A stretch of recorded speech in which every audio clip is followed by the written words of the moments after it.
currently $600 million in debt. No? 1.2 billion. 1.2 billion, okay. How the super rich avoid paying taxes. The general rule of tax is that the more money you make, the more of your money the Fed gets to keep. But here's the thing. These rules don't always work with the upper echelon, like Elon Musk, Jeff Bezos, Warren Buffett. Twice the rate I pay. I think that's outrageous. That's because they pay different types of tax. And Robert Kiyosaki. Kiyosaki wrote multiple bestsellers to help people make financial decisions like the rich do. And the truth is that the ultra-wealthy can take advantage of tax laws to effectively reduce the percentage of their income that goes to the government. Kiyosaki is actually not shy about how he manages to stave off the IRS and shares his views on taxes openly. We have a plan for our money all the way through, and our job is not to make sure the Internal Revenue Service doesn't get it. The man is even proud to say that he pays less tax than his gardener, despite being a billionaire and owning over 12,000 properties.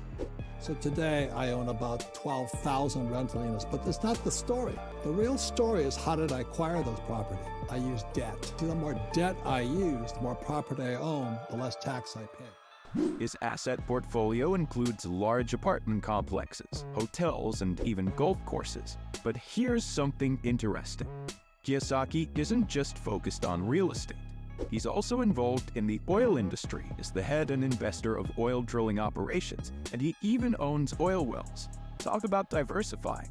He says he's not alone paying less in taxes. He often mentions his friend, President Donald Trump, as a man who engages in the craft of tax avoidance. But how do they manage to do this legally? What do the rich know that you don't? Let's unpack it together.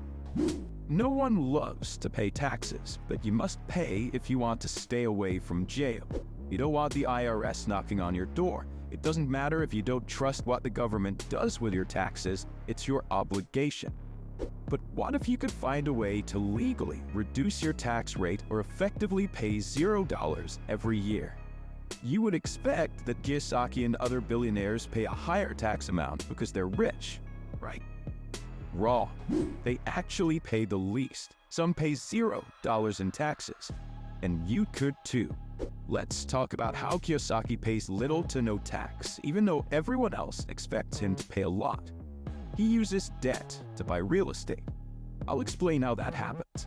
He uses a simple formula: amortization, appreciation, and depreciation. Amortization is basically a process where you make regular installments over a period of time to gradually repay the debt. It's like taking small steps towards becoming debt-free. Appreciation is when your home's value increases over time. It's like watching your investment grow. On the flip side, we have real estate depreciation, which is when your home's value goes down over time. Now, this is where things start to get a little tricky, but let me break it down for you. You see, depreciation is actually a deduction for tax purposes. And the interesting part is that it doesn't require any money out of your pocket. So what's really going on here is that depreciation helps you lower your taxes. By taking advantage of depreciation, we're essentially reducing the amount of tax you owe because it directly affects your net income. Let's use a simple example to illustrate this concept. Imagine you have $100,000 that would have gone towards paying taxes. However, due to depreciation on paper, you don't have to pay that $100,000 in taxes. As a result, your income increases, but at the same time, your expenses decrease. Now, this is where it can get a bit confusing, because appreciation and amortization are more commonly understood. We often talk about appreciating assets or paying off loans like cars or student loans.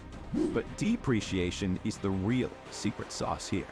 You see, when Kiyosaki depreciates an asset, it means that instead of shelling out $100,000 in taxes to the government, he gets to keep that money as income. And that's precisely why your income goes up when you take advantage of depreciation.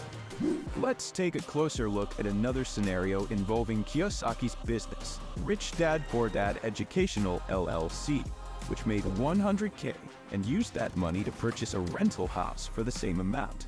It's important to clarify that when you buy a rental property for $100K, you're not technically spending the $100K, you're making an investment. Purchase of the rental property does not result in a direct tax deduction in the same way that buying stocks wouldn't qualify for a deduction. Now let's delve into the financial implications of this rental property investment. Suppose Kiyosaki rents out the property for $1,000 per month, resulting in an annual income of $12K. However, you have certain expenses to consider.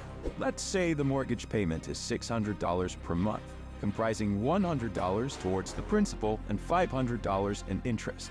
Multiply that by 12, and you have $7,200 in mortgage payments. Additionally, you allocate $1,000 for insurance, $1,000 for property taxes, and $1,000 for property management, bringing your total expenses to $10,200. After deducting your expenses from your rental income, you are left with $1,800 in profit, along with an additional $1,200 that contributes to loan paydown. This results in a total profit of $3,000. It's worth noting that as a rental property owner, you are also eligible to deduct depreciation. For instance, you can deduct $3,636 in depreciation, which further reduces your taxable income. In this case, your taxable income would be minus $636. It's essential to understand that these calculations can be applied to properties of varying values, whether it's a $500,000 house or even a $100 million apartment complex. Moreover, these deductions apply to various expenses related to your business, such as your CPA fees, vehicle expenses, cell phone bills, and other costs associated with running your rental property business. These deductions are part of your business expenses and can be subtracted from your taxable income. Lastly, it's important to note that as a single person, you have a tax-free allowance for the first $100,000 of your income in the United States. In summary, investing in rental properties allows for various deductions and expenses to be considered, ultimately reducing Kiyosaki's taxable income and potentially providing a profitable venture. It's advisable to consult with a tax professional or CPA who can guide you through the specific details and ensure compliance with applicable tax laws. So, while it may seem a bit complex at first, this is actually a relatively straightforward concept once you grasp it. Depreciation allows you to reduce your tax burden and simultaneously increase your income. It's a smart way to manage your finances and optimize your cash flow. What do you think? Should billionaires be taxed more than they are now? Leave your thoughts in the comments section. Thanks for watching. See you in the next one.